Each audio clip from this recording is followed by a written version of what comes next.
نحمدہ ونصلی علی رسولہ الکریم اما بعد فاعوذ باللہ السمیع العلیم من الشیطان الرجیم بسم اللہ الرحمن الرحیم۔ 21واں سپارہ یہاں سے شروع ہوتا ہے، سورۃ العنکبوت آیت نمبر 45، بامانی بامحاورہ ترجمہ اور اس کے بعد تشریح۔ آیت نمبر 45، اتلو آپ تلاوت کیجئے، ما جو کچھ اوحیا وحی کی گئی الیکا آپ کی طرف، من الکتاب کتاب سے، واقم الصلاۃ اور قائم کیجئے نماز، ان الصلاۃ بے شک نماز، تنہا روکتی ہے منع کرتی ہے، عن الفحشاء بے حیائی سے، والمنکر اور برے کاموں سے، برائی سے، ولذکر اللہ اور البتہ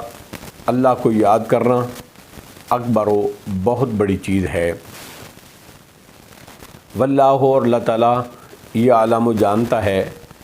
ما جو کچھ تصنعون تم کرتے ہو۔ آیت نمبر 46، ولا تجادلوا اور نہ تم جھگڑا کرو، اہل الکتاب اہل کتاب سے، الا مگر باللتی اس طریقے سے کہ ہے یا وہ، احسن بہت بہتر ہے، الا الذین سوائے ان لوگوں کے جنہوں نے، ظالموا ظلم کیا، منہم ان میں سے، وقولوا اور تم کہو، آمنا ہم ایمان لائے، بالذی اس کتاب پر جو، انزل نازل کی گئی، الینا ہماری طرف، وانزل اور جو نازل کی گئی، الیکم تمہاری طرف، وإلہنا اور ہمارا الہ ہمارا معبود، وإلہکم اور تمہارا الہ تمہارا معبود، واحد ونحن واحد ایک ہی ہے، ونحن اور ہم، لہو اسی کے مسلمون فرمانبردار ہیں، مسلمان ہیں۔ اب محاورہ ترجمہ اور تشریح۔ آیت نمبر 45، اتلو ما اوحی الیک من الکتاب، اے نبی اکرم صلی اللہ تعالیٰ علیہ وآلہ وسلم اس کتاب کی تلاوت کیجئے، آپ اس کتاب کی تلاوت کیجئے۔ قرآن مجید کی تلاوت متعدد مقاصد کے لیے مطلوب ہے، محض اجر و ثواب کے لیے، اس کے معنی اور مطالب پر تدبر اور فکر کے لیے، تعلیم و تدریس کے لیے، اور وعظ و نصیحت کے لیے۔ اس حکم تلاوت میں ساری ہی صورتیں شامل ہیں۔ اے میرے نبی اکرم صلی اللہ تعالیٰ علیہ وآلہ وسلم اس کتاب کی تلاوت کیجئے، واقم الصلاۃ اور جو آپ کی طرف وحی کی گئی ہے، واقم الصلاۃ اور نماز قائم کیجئے، کیونکہ نماز سے بشرطے کہ وہ نماز ہو، نماز سے انسان کا تعلق خصوصی طور پر اللہ رب العزت کے ساتھ قائم ہو جاتا ہے، جس سے انسان کو اللہ رب العزت کی مدد حاصل ہوتی ہے، جو زندگی کے ہر موڑ پر اس کے عزم و ثبات کا باعث بنتا ہے اور ہدایت کا ذریعہ بھی ثابت ہوتی ہے۔ اسی لیے قرآن مجید میں فرمایا سورۃ البقرہ کی آیت نمبر 153 میں، اے ایمان والو صبر اور نماز سے مدد حاصل کرو۔ نماز اور صبر کوئی مادی مرئی چیز تو ہے نہیں کہ انسان ان کا سہارا پکڑ کر ان سے مدد حاصل کرے، یہ تو معنوی غیر مرئی چیز ہے۔ مطلب یہ ہے کہ ان کے ذریعے سے انسان کا اپنے رب کے ساتھ جو خصوصی ربط اور تعلق پیدا ہو جاتا ہے، وہ انسان کے قدم قدم پر اس کی دستگیری، معاونت، ہیلپ اور رہنمائی کرتا ہے۔ اس لیے نبی اکرم صلی اللہ تعالیٰ علیہ وآلہ وسلم کو رات کی تنہائی میں تہجد کی نماز بھی پڑھنے کی تاکید کی گئی، کیونکہ آپ کے ذمہ جو عظیم کام سونپا گیا تھا اس میں آپ کو اللہ کی مدد کی بہت زیادہ ضرورت تھی، اور یہی وجہ ہے کہ خود نبی اکرم صلی اللہ تعالیٰ علیہ وآلہ وسلم کو بھی جب کوئی اہم مرحلہ درپیش ہوتا، کوئی اہم کام ہوتا، تو آپ نماز کا اہتمام کرتے۔ صحیح ابی داؤد کی حدیث نمبر 1319 ہے، اور صحیح جامع صغیر کی حدیث نمبر 4703 ہے، اور مسند احمد کی حدیث نمبر 3888 ہے۔ نبی اکرم صلی اللہ تعالیٰ علیہ وآلہ وسلم کا ارشاد گرامی ہے، کان النبی اذا حضبہ امر صلی، نبی اکرم صلی اللہ علیہ وسلم کو جب بھی کوئی اہم کام درپیش ہوتا، کوئی مسئلہ ہوتا، تو آپ فوراً نماز کا اہتمام فرماتے۔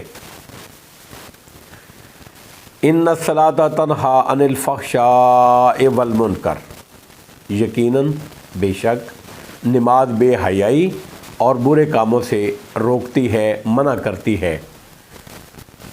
یعنی بے حیائی اور برائی کے روکنے کا اہم ترین سبب اور ذریعہ بنتی ہے۔ جس طرح دعاؤں کے ساتھ میڈیسن کی مختلف تاثیرات ہیں، اور کہتے ہیں کہ فلاں دوائی فلاں بیماری کو روکتی ہے، اور واقعتاً ایسا ہوتا ہے، لیکن کب؟ جب دو باتوں کا التزام کیا جاتا ہے، اہتمام کیا جاتا ہے، ان کو مد نظر رکھا جاتا ہے، ان کا خیال رکھا جاتا ہے۔ ایک دوائی کو، میڈیسن کو پابندی کے ساتھ اس طریقے اور شرائط کے ساتھ استعمال کیا جائے جو حکیم یا ڈاکٹر بتاتے ہیں۔ دوسرا، پرہیز کرنی ہے، یعنی ایسی چیزوں سے اجتناب کیا جائے جو اس دوائی کے اثرات کو زائل کرنے والی ہوں۔ اسی طرح نماز کے اندر بھی یقیناً اللہ رب العزت نے ایسی روحانی تاثیر رکھی ہے کہ یہ انسان کو بے حیائی اور برائی سے، برے کاموں سے روکتی ہے، لیکن اس وقت جب نماز کو سنت نبوی صلی اللہ تعالیٰ علیہ وآلہ وسلم کے مطابق ان آداب اور شرائط کے ساتھ پڑھا جائے جو اس کی صحت اور قبولیت کے لیے ضروری ہیں۔ قبولیت عمل کے لیے 3 شرطیں ہیں۔ نمبر 1 ایمان، نمبر 2 اخلاص، اور نمبر 3 مطابق شریعت ہونا، شریعت کے مطابق ہونا، سنت کے مطابق ہونا، حدیث کے مطابق ہونا۔ اس کے علاوہ نماز کے لیے بالخصوص یہ بھی ضروری ہے کہ نمازی پاک ہو، وقت مقررہ کی پابندی کرنے والا ہو، باجماعت پڑھنے والا ہو، مستقل پڑھنے والا ہو، الا یہ کہ کوئی عذر شرعی ہو، کوئی شرعی عذر ہو جائے، بیمار ہے یا کچھ اور ہے، لیکن اس کا بھی طریقہ سنت نے، حدیث نے بتا دیا ہے۔ ارکان صلاۃ، قیام، رکوع، قومہ، سجدہ، اور اس میں جو باقی ارکان ہیں، سینے پر ہاتھ باندھنے والے، پھر اسی طرح رفع یدین کرنے وغیرہ جو سنت ہے، اس میں اعتدال اور اطمینان کا اہتمام کر کے، اسی طرح خشوع و خضوع اور ہمیشگی کا بھی عمل کیا جائے۔ نیز رزق حرام سے اجتناب کیا جائے، اور حتی الامکان جماعت کے ساتھ باجماعت نماز پڑھنے کا، مسجد میں آ کر نماز پڑھنے کا التزام کرے۔ ہماری نمازیں ان آداب اور شرائط سے عاری ہیں، اس لیے اس کے وہ اثرات بھی ہماری زندگی میں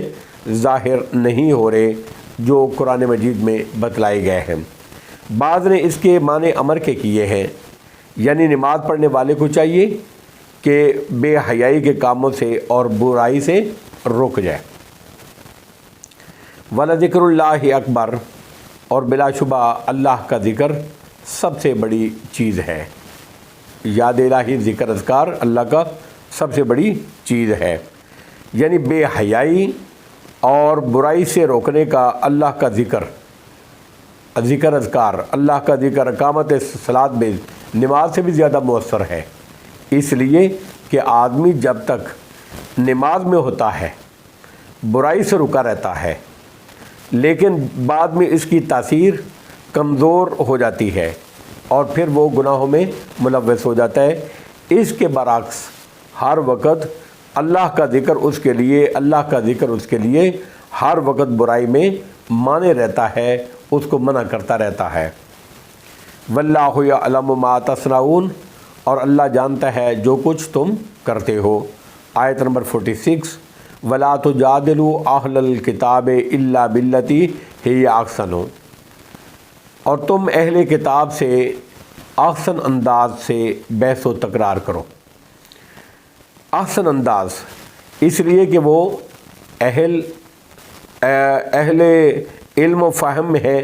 پڑھے لکھے ہیں، بات کو سمجھنے کی صلاحیت اور استعداد رکھتے ہیں۔ اس کے علاوہ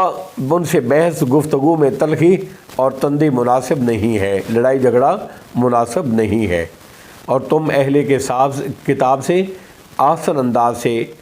بحث و تکرار، مناظرہ، گفتگو، دلائل اور گفتگو کرو، سوائے ان لوگوں کے الا باللتی ہی احسن، سوائے ان لوگوں کے جو ان میں سے ظالم ہیں۔